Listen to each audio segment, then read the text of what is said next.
오늘은 유다의 성읍이라는 제목으로 하나님의 말씀을 함께 나누도록 하겠습니다. 오늘 본문은 아주 많은 성읍들의 이름이 나오게 됩니다. 제가 어제 세봤는데요.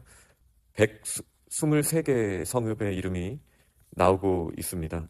그런데 이제 이 중에 거의 대부분은 이 여호수아서에서 기업으로 받았다라는 이름으로만 성경에 나오고요.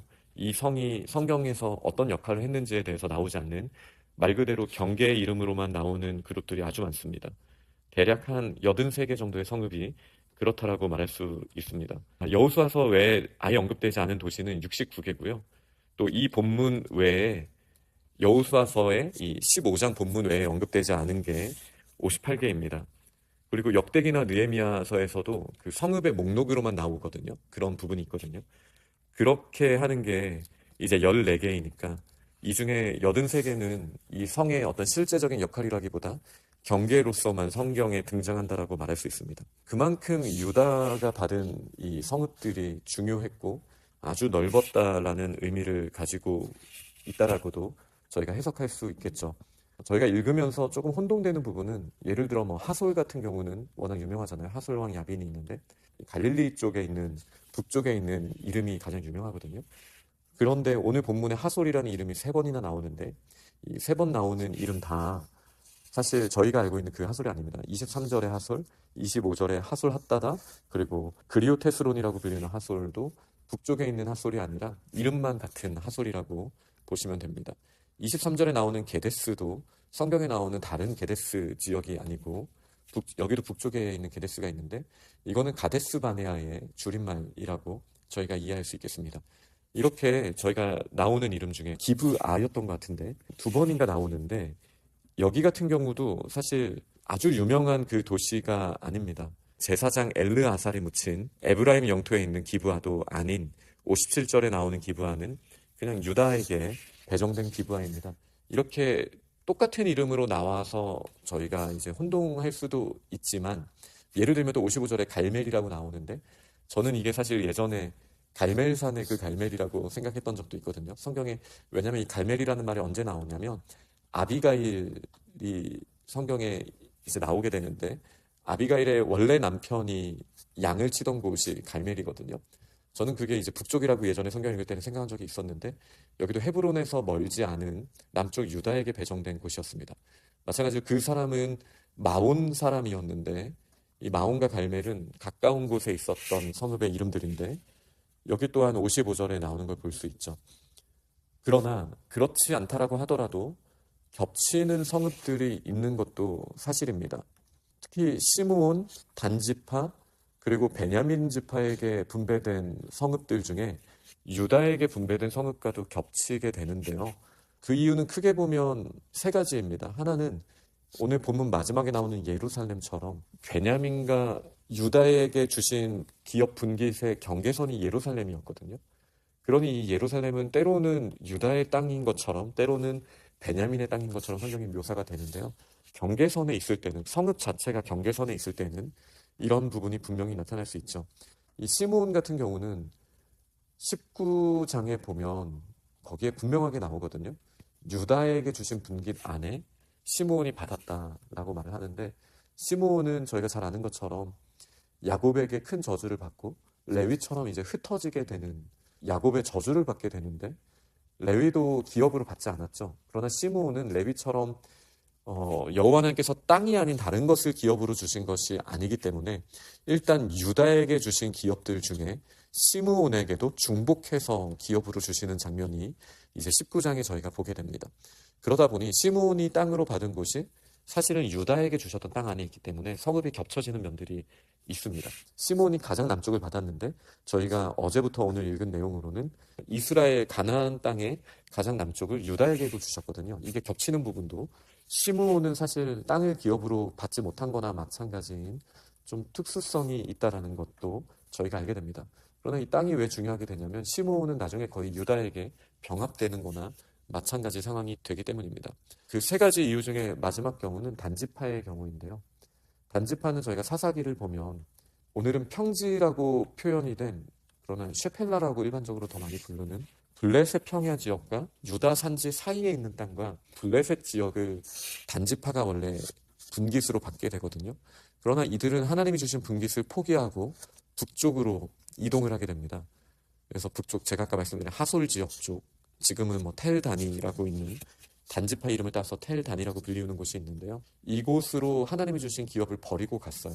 그러면은 가장 가까이에 있는 유다가 이 단에게 맡겨진 성읍을 또 그곳을 이제 블레셋의 땅이 되었기 때문에 차지해야 되는 그런 역사적인 배경이 있습니다.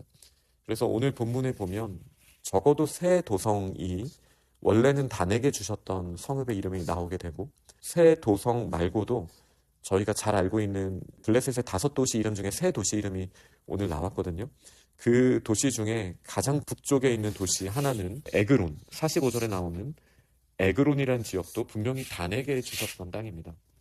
그리고 그 경계선을 봤을 때에는 원래 단지파에게 주셨던 이 블레셋 지역까지도, 예를 들면 아스돗과 지금 현대 뉴스에도 많이 나오는 이 가사, 지금은 가자 지구라고 저희가 보통 말하는 이 가사 땅도 원래는 단지파에게 주셨던 땅의 경계 안에 있지만 단이 포기하고 갔기 때문에 결국은 유다의 성읍이 되는 이런 일들이 있게 됩니다. 사실 이 숫자로 말했을 때는 이 123개나 되지 않거든요. 가장 앞부분에 유다에게 주셨던 땅의 숫자를 29성읍이 있다라고 32절에 나오는데, 제가 셌을 때는 36개 성읍이었습니다. 또 이 맥락도 생각할 수 있는 거예요. 뭐 단지파처럼 아니면 베냐민처럼 경계에 있던 지파를 그 지파가 차지하지 못했기 때문에 이거를 유다가 더 차지했을 가능성도 생각할 수 있고요. 또 하나는 원래 성읍이 아니었지만 유다가 거기에 성읍을 만들었을 수 있겠죠. 그러니 배분받았던 거는 29개인데 제가 세봤을 때는 36개의 성읍이 나오는, 이거는 뭐 21절에서 32절까지 바로 세보시면 딱 숫자가 나오거든요. 지금 저희가 읽은 유다 성읍은 좀 변동성이 있는 걸로 보여지는 거예요. 제가 말씀드렸던 여러 가지 이유 때문에 경계선이 있고 또 시므온이 그 안에 있고 단지파가 땅을 포기하고 갔기 때문에 유다가 그 땅을 마치 장자처럼 그 땅을 하나님의 나라로 차지해야 되는 사명을 받은 이 역할들을 오늘 저희가 본문을 통해서 읽게 됩니다. 그러니 아무리 하나님이 분깃으로 주셨어도 그 땅을 저희가 유다 지파가 아닌 단지파의 입장으로 보면 여기는 블레셋이 있는데 철기 문명을 가지고 있는 그들을 우리가 어떻게 당해내? 이거는 우리가 이 땅은 포기할 수밖에 없어 라고 말하는 단의 모습처럼, 마치 가데스 바네아에서, 지금 오늘은 게데스라고 23절에 나오니 가데스 바네아에서 10명의 정탐꾼이 10지파가 믿음으로 고백을 하지 못했거든요. 땅은 안악자손이 있는데 우리가 어떻게 차지합니까? 라고 그런 고백을 했단 말이에요. 그런데 이게 역사적으로 반복이 된다는 거죠. 단지파도 그걸 포기하고 갔어요. 다른 지파들도 그랬었는데 나중에 긴 역사를 지나고 보면 결국 유다와 에브라임 지파를 중심으로 북이스라엘과 남유다로 이 두 가문으로 모여지게 되잖아요. 근데 역사적으로 잘 생각해 보면은 이 고백을 했던 사람은 유다 지파의 갈렙과 이 에브라임 지파의 여호수아, 이렇게 두 명이 있잖아요. 이게 역사가 반복이 되는 거예요. 나중에 돌아봐도. 그러니 저희가 한켠에서 봤을 때에는 하나님이 우리에게 맡기신 사명을 저희가 지금 단지파처럼, 아니면 경계선에 있기 때문에 뭐 쟤네가 하겠지, 이런 이 회색지대가 있을 수 있다. 애매한 영역들이 있을 수 있다. 그런데 그 애매한 영역, 단지파가 도망간 그 영역을, 혹은 경계선에 있는 영역을 저희가 그냥 내버려 두면 이곳은 가나안 족속들의 땅이 된다라는 것, 이걸 저희가 생각을 해야 합니다. 결국은 우리가 하나님의 장자의 마음으로 버려진 땅을, 그리고 지파들이 믿음으로 고백하지 못하는 그 땅을 여전히 저희가 갈렙처럼 이 산지를 저희에게 달라라고, 물론 헤브론이 그런 땅은 아니었지만 이 믿음으로 저희가 그렇게 나아가야 하지 않겠습니까? 그러면서도 63절에 보면 이 모든 120개의 성읍 중에 예루살렘은 오늘까지도 차지하지 못하였다라는 고백이 여호수아를 통해 주신 말씀이 모이고 모아서 다 이걸 성경으로 만드는 그 상황 가운데, 그 시점에 아직 여부스 족속을 쫓아내지 못했던 유다 자손의 모습도 분명히 말하고 있어요. 여부스 족속을 유다 자손이 쫓아내지 못하였다라는 말을 하고 있어요. 그런데 저희가 생각해보면 유다에서 가장 중요한 성읍이 어디입니까? 예루살렘이잖아요. 이 123개 이 성읍을 뭐 자신들이 더 적극적으로 차지하였던, 단이 가고 빈 공간을 차지하였던 이 성읍들의 이름이 막 언급이 되었지만 정작 중요한 예루살렘은 아직 못 얻었다라는 점을 봤을 때, 저희가 하나님의 기업을 차지한다라고 생각함에 있어서 사실 예루살렘 하면 성전에 있는 예배를 드릴 수 있는 그 하나님이 정해주신 그 한 성읍이지 않습니까? 다른 지역을 차지함에 있어서 집중을 하지만 정작 예배의 처소로 필요한 곳을 차지하기까지는 너무나 긴 시간이 걸렸다라면 저희가 하나님의 나라를 하나님의 땅으로 다시 회복하는 것도 너무 중요하지만 그 중에 가장 중요한 예루살렘을 저희가 놓치고 있는 것 아닌지 항상 돌아봐야겠다라는 생각을 저는 어제 말씀을 이제 준비하면서 해보게 되었습니다. 말씀을 맺겠습니다.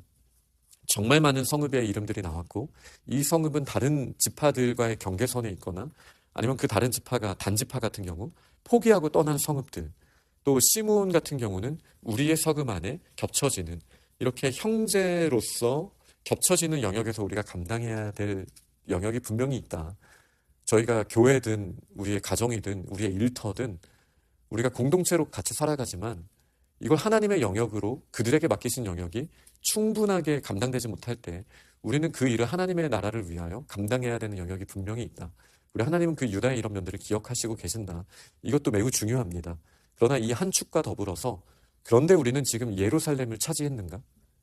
하나님이 기뻐하시는 그 한 곳을 정작 우리는 차지하지 못하고 있지는 않는가? 우리의 매일의 삶 가운데 예배가 회복되지 못하고 있지는 않은가? 이 면도 늘 깨어서 돌아보는 유다와 같은 우리 귀한 믿음의 사람들이 다 될 수 있기를 간절히 축원합니다. 아멘.